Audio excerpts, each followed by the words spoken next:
Pourquoi sommes-nous là sur Terre, les êtres humains? Quels sont les objectifs à réaliser sur Terre pour les êtres humains?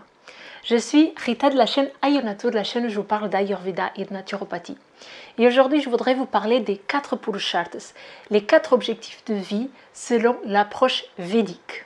C'est parti!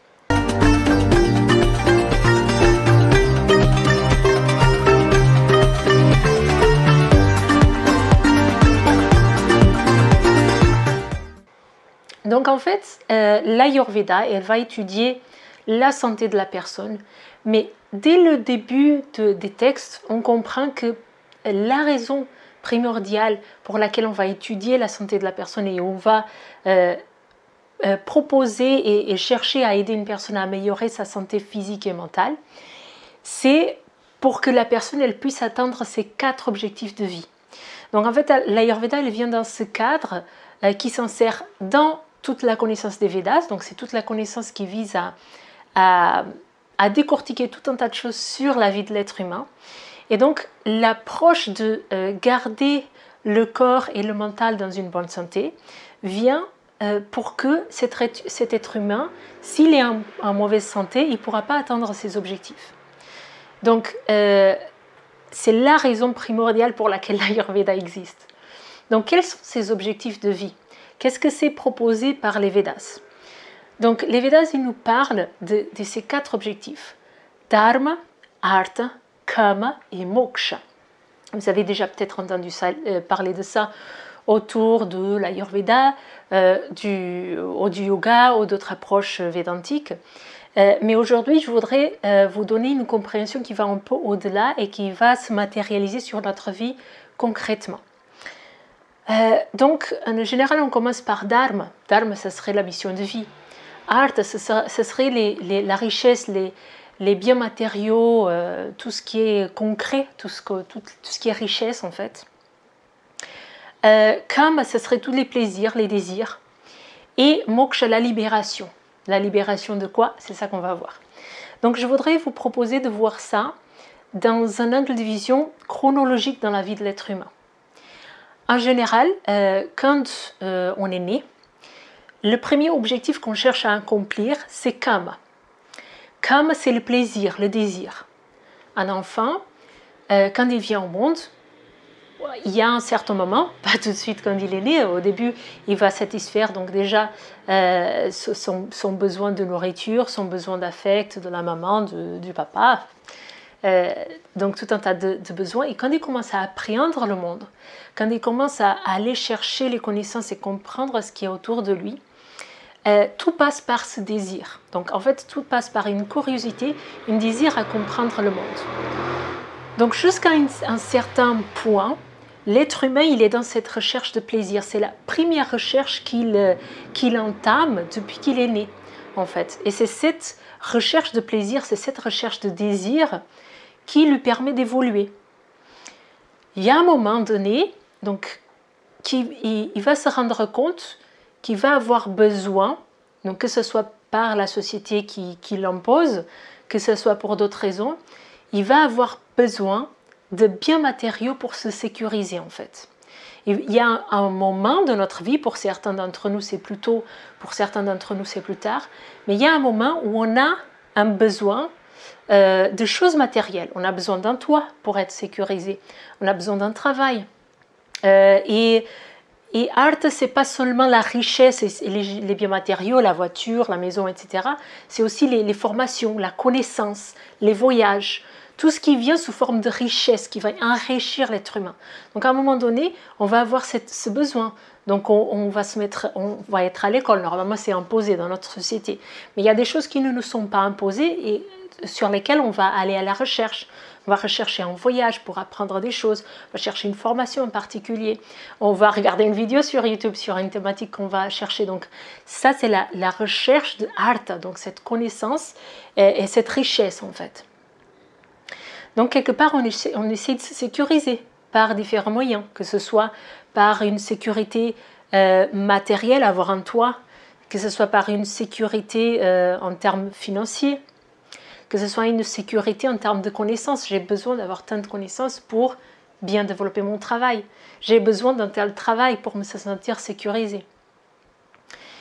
Et puis à un moment donné, normalement ça arrive dans un troisième stade, on a un besoin de réalisation.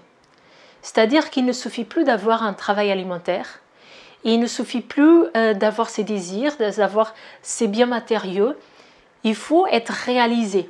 Donc pareil, pour certains d'entre nous, ça arrive plus tôt, pour d'autres plus tard.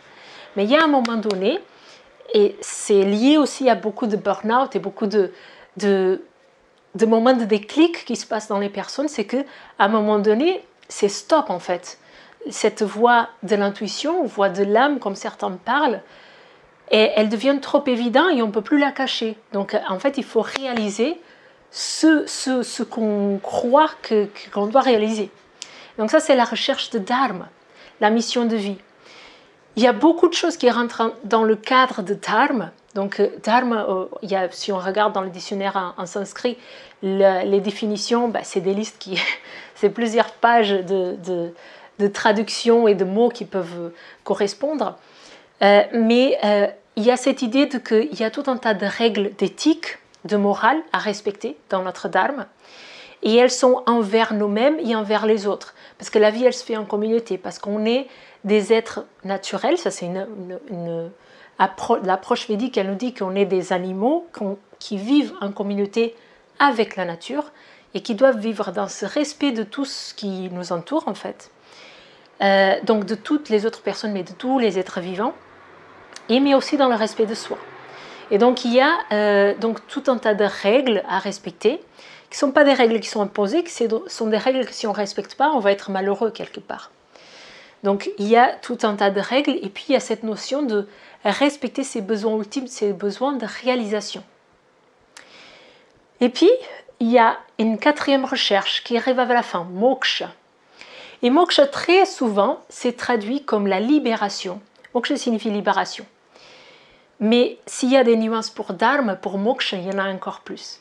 En général, quand on parle de moksha, on va parler de la libération du cycle de réincarnation, du cycle de vie et de mort.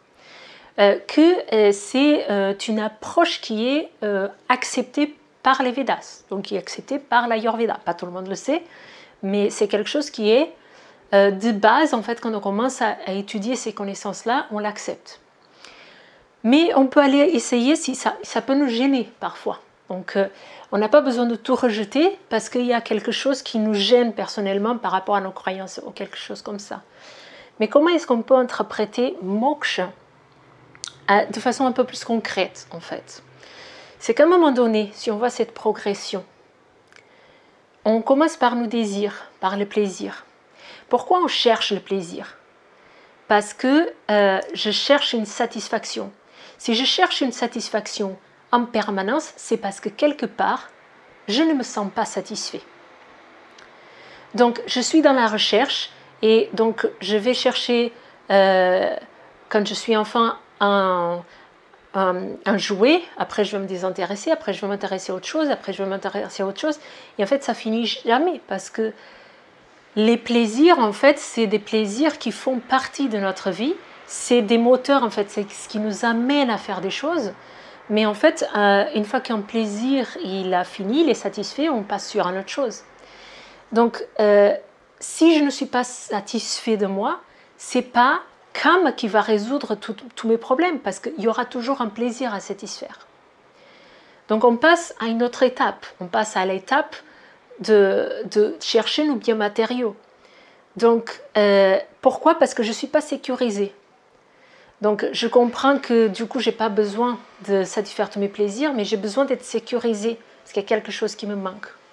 Donc, je vais chercher à avoir un tel travail, à avoir un tel salaire, je cherche à avoir une maison, qu'elle soit louée ou achetée, mais je cherche la sécurité pour moi, pour mes enfants, pour mes obligations. Voilà, je cherche la sécurité. Et donc, si je cherche cette sécurité, c'est pareil, elle finit jamais. Donc, un travail, on a un travail, un jour, on ne peut plus l'avoir. Parce que la vie, elle est changeante, elle est bougeante. C'est ce qu'on comprend, en fait, quand on étudie aussi l'Ayurveda, l'approche védique de façon générale. C'est que tout est un peu instable, en fait. Et cette recherche de sécurité, quelque part, on essaie de s'accrocher à des choses qui sont immuables. Et la vie, elle n'est pas immuable. C'est une illusion. Donc, après, ça vient la souffrance. Si on s'accroche trop à notre travail, si on s'accroche trop à notre salaire, à notre maison, à la formation qu'on voulait absolument faire et qu'on n'a pas pu faire, qu'on n'a pas pu finir. Donc, il y a la souffrance qui est engendrée aussi. Et puis, finalement, on se rend compte que cette recherche de sécurité, pourquoi? Parce que quelque part, au fond de moi, je ne me sens pas sécurisée. Et puis, dharma, c'est la recherche de réalisation. Je veux être réalisée. Donc, je vais faire tel voyage. Après, je vais changer de métier.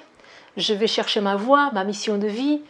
Je vais suivre certaines choses pour être en accord avec moi-même et avec mon environnement. Je vais peut-être aller vivre dans une communauté, des amis qui ont fait ça. Mais il y a cette recherche de réalisation pour se rendre compte à un moment donné qu'on n'est pas réalisé. Et donc moksha, ça serait la libération de tout ça en fait. C'est la libération totale dans le sens où j'ai pas besoin d'aller chercher des plaisirs, des désirs, d'aller satisfaire des désirs. J'ai pas besoin d'atteindre un certain niveau de biens matériaux, de formation, de connaissances. J'ai pas besoin d'atteindre un niveau de réalisation parce que il faut que je comprenne que je suis déjà réalisé, que je suis déjà satisfait, que je suis déjà, complet. Donc moksha, ça serait cette compréhension de que tous les autres ils m'ont fait arriver là, pour comprendre maintenant que je suis un être complet et que je vais au-delà de ça en fait, que je vais au-delà de mes plaisirs, je vais au-delà de mes besoins matériaux, je vais au-delà de ma mission de vie. Moksha, je me libère de tout ça. Et pour ce faire, les Védas, ils proposent différentes voies. L'Ayurveda, il propose la voie de la santé. Le Vedanta, par exemple, propose la connaissance de soi. C'est quand je me connais vraiment qui je suis vraiment, qui est mon âme, on va dire comme ça, là je comprends que je n'ai pas besoin de toutes ces choses-là en fait. Le yoga, il va chercher par la voie du contrôle un peu, cette libération également. Donc toutes les voies en fait qu'on a, toutes les branches qu'on va retrouver en Ayurveda, elles vont proposer toujours la satisfaction et la compréhension, ça rentre toujours dans le cadre de ces 4 purusharthas, de ces 4 objectifs de vie, mais la proposition de comment on atteint moksha va être différente. Mais l'idée d'atteindre moksha, c'est toujours cette libération. Donc j'aimerais beaucoup avoir vos retours parce que cette vidéo elle est très différente de tout ce que je suis habituée à faire.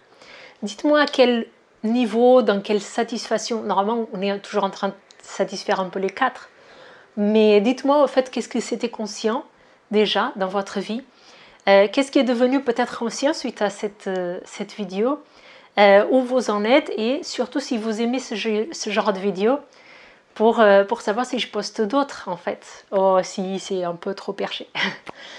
Ce sont des choses qu'on aborde dans les formations, d'ailleurs notre formation. Je vous laisserai le lien aussi dans le descriptif de la vidéo. Merci beaucoup.